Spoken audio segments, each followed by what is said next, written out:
If you agree with this statement, then stand up and show your support.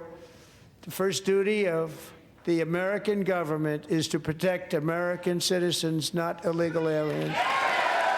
Isn't that a shame? You should be ashamed of yourself not standing up. You should be ashamed of yourself.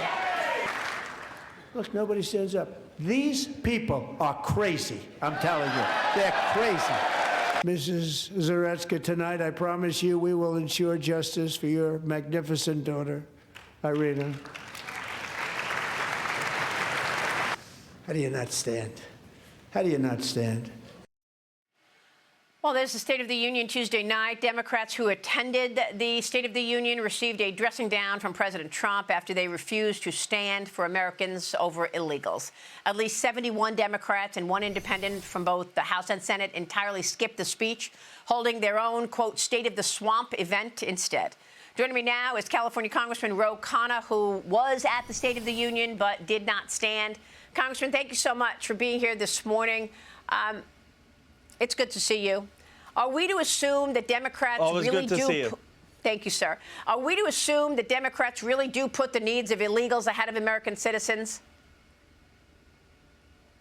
That's just not true. Of course, the first principle of the American government is to protect and look after the American people, American citizens. The problem is you can't have Democrats stand while Donald Trump's talking about those who are undocumented when he's got an ICE agency that is killing American citizens, when he's got an ICE agency that is raiding American citizens and treating the undocumented as violation of human rights. So you're never going to get Democrats to stand for that and say that we agree with Trump's ICE agency. Well, look, this requires context, and I think we both know that. I mean, look, you can't tell citizens to get in the faces of law enforcement and ICE agents and think that ICE agents are not going to respond.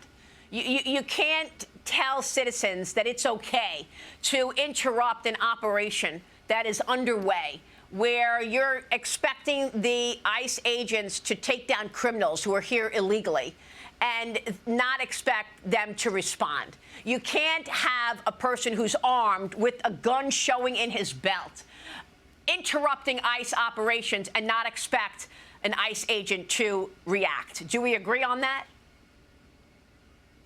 Maria, you're trying to have a reasonable conversation. Let me say what I agree with.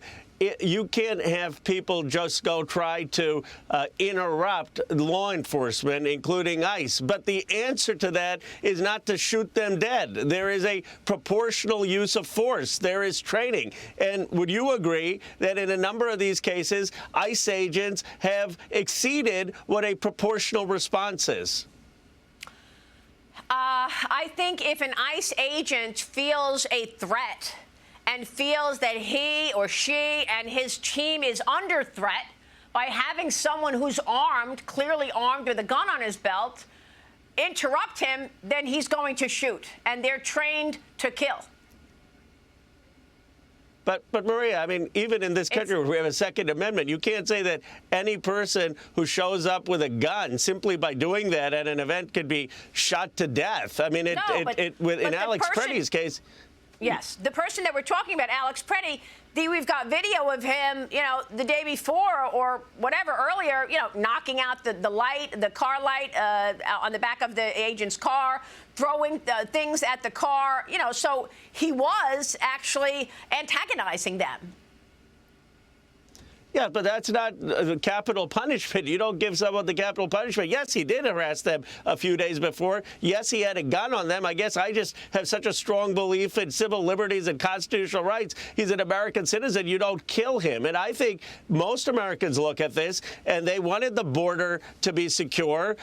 Some of them actually think that the border is more secure now, but they don't want ICE agents in their libraries, in their schools, on their streets, harassing not just the undocumented, but harassing American citizens. And I wish we could get to a common sense on this. Yeah, and I think people are still raw over the murders of certain Americans at the hands of illegals, right? Laken Riley. I mean, the list is long, and I think that's what is having some people take a step back and say, how are the Democrats not standing for that? You know, this beautiful nurse in Georgia was murdered by an illegal when she went for a jog. So it's things like that. You know, I mean, look, you saw your colleague, John Fetterman of Pennsylvania standing for certain things. Do you feel in retrospect maybe you should have stood up for certain things at that State of the Union?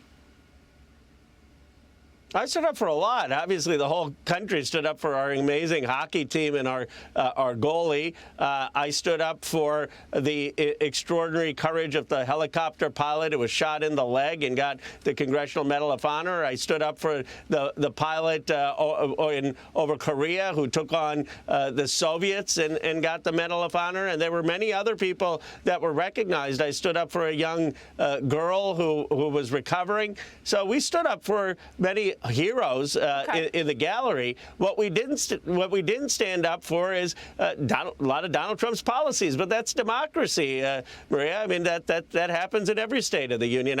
I was respectful. We didn't make a scene. There was, I stood up when the president entered the chamber, and that's what State of the Unions are.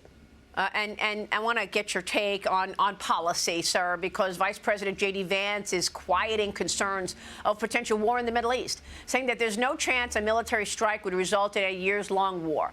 The U.S. and Iran are set to resume those nuclear talks next week in Vienna. After wrapping up a third round in Geneva yesterday, Democrats now are planning to force a House vote next week on a war powers resolution related to Iran. This bipartisan measure would require congressional approval before further U.S. military action in Iran. Congressman, I know you're the co-sponsor of this measure. What do you want to see here? Do you worry that publicly clipping the wings of a sitting president is giving information and an edge to our adversaries while doing so?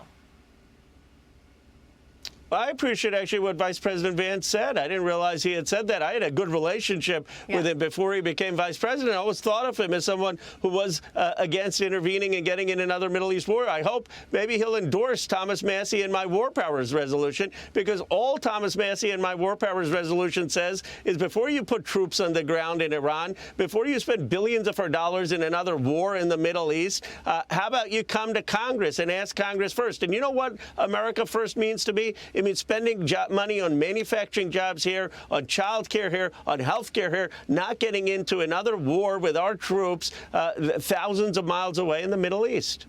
Now, I wonder, it's hard to know exactly the strategy of a sitting commander-in-chief. I mean, I wonder if the armada in Iran is more about China than it is about Iran. And I know you've thought about this a lot as well, sir, in terms of China and our adversaries. One of the biggest leverage points that this president has, that our wonderful government has, is the flow of oil to China, our #1 adversary. Could it be that this armada, and as it is growing, and the closeness and striking distance of Iran, is more about increasing the leverage against China than it is even about Iran? And what do you have to say about that? Because you don't necessarily know the strategy that the president is thinking about all the time when talking just about Iran. Well, it's true that if you close the Strait of Hormuz, the biggest the loser in that would be China. And it's our fleet that protects that strait and ensures that you have the free flow of oil, not just to the United States, but to China and around the world. But I don't believe that that's why you have our second aircraft carrier there. And there are a lot of people in the administration and close to the administration talking about regime change. If the president really was doing this to make sure oil and trade was free flowing along the seas, I'd have a very different view of it. There's been no indication to me that that's the reason.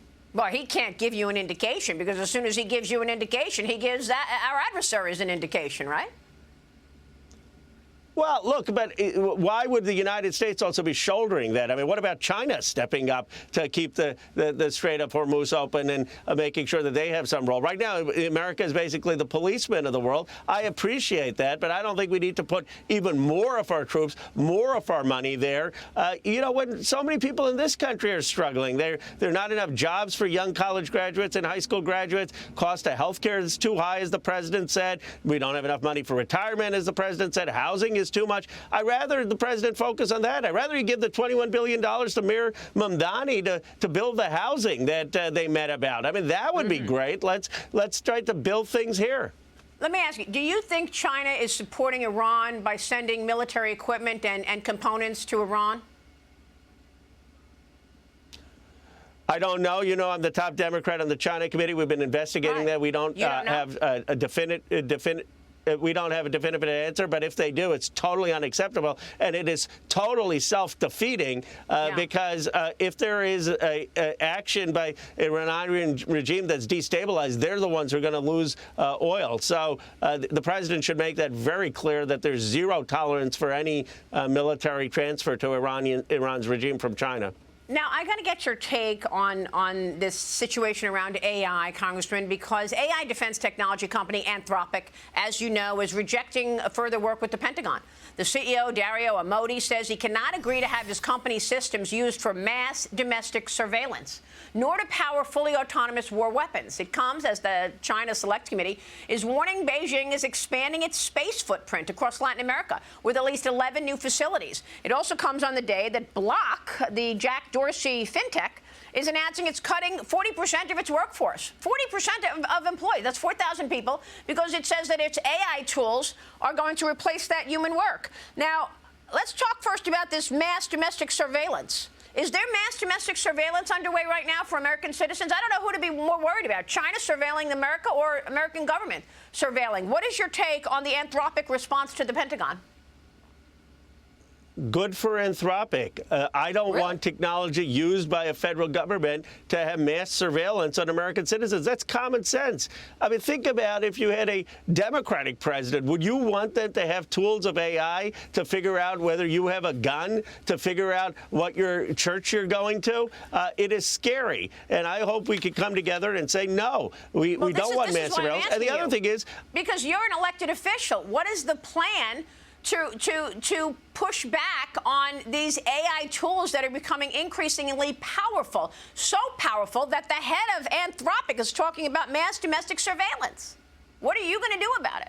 Well, I laid out 7 AI principles at a recent speech at Stanford. Let me give you 3 of them. One is we need an AI Bill of Rights. That means you own your data, and companies and the federal government shouldn't be able to take your data for surveillance. 2 is that we need human beings in the loop. You can't just have AI doing jobs. And 3 is that we need a jobs program in this country for young people and people who may have a hard time getting an entry-level job. We need to take this very, very seriously and put the American people and human beings over agentic AI and robots. Yeah, this is really important. And, Congressman, as we wrap up here, I want to get your take on the macroeconomic story, because you just listed all these things that you have problems with, and I assume that's because you are talking about policy. But, look, when you look at the macro story, economic growth last month was close to last quarter was close to 5%. Inflation has been coming down pretty significantly. I mean, you talked about some of the things that are still an issue, like housing prices and mortgages and certain groceries. But, I mean, when you look at your oversight of spending during the Biden years, I'm questioning, you know, why you didn't say all of this when inflation was at 40-year highs under Joe Biden.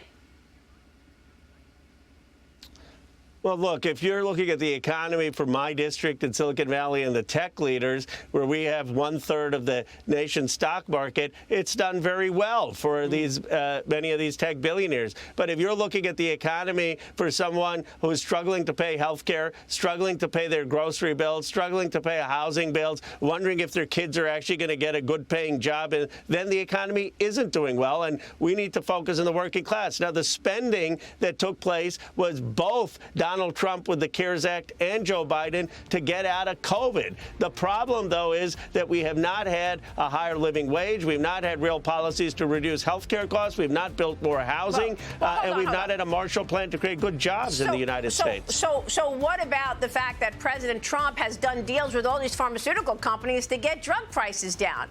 And what about the fact that you're looking at inflation lower, and it was up in the prior administration? And when you look at wages. Wages are actually up, and they were down under Joe Biden's leadership. Can you assess the macro? You're saying it's good for one portion of the economy, but the numbers don't say that. The numbers actually say things are going well. Maria, most people don't feel that. Look, manufacturing jobs are down from when President Biden was there. Wages haven't gone up at the level where people feel their wages are going up higher than their costs. Wages actually were going up through part of President Biden. But I don't think we have to debate Biden versus Trump. I think this economy has been broken for working and middle-class Americans. We need more manufacturing jobs in this country. We need good care jobs in this country. We need good technology jobs across America. We need a Marshall Plan for America. I call it new economic patriotism, and we should tax the billionaires so that we could get health care, child care, education for people. I think it's a simple new social contract. With all due respect, the Democrats are talking about affordability while at the same time raising taxes on everybody. I mean, you've got a wealth tax in California. You've got Mamdani talking in New York about a 9.5% property tax increase. So, I mean, and you're talking about manufacturing jobs. That's the whole reason the president has moved supply chains to America. And is trying to get companies to come to America to build their products. Final word here, sir. I agree with the president's goals of making manufacturing possible in the United States. Right. I disagree with how he's gone about doing it. Manufacturing jobs are down. And I am for raising taxes on billionaires. If you're a billionaire and you're hearing me, I believe you should pay higher taxes. If you're not a billionaire, you should, then this doesn't apply to you. And we could raise trillions. We could raise trillions to invest in manufacturing here and jobs here. That's a very small part of our population, billionaires. I mean, you're not going to raise the revenue. But they have a lot of the money. Yeah. But you're not going to raise the revenue. $4 trillion. You could raise $4 trillion. It's going to trickle down to people who are not billionaires. Come on. We can't count on just billionaires to pay the bills. But, Congressman, I think this was a really fruitful discussion, and I so appreciate your time this morning, sir. I always love coming on. Thank you for having me, Maria. You're always fair. Thank you so much, sir. Congressman Ro Khanna. We'll be right back.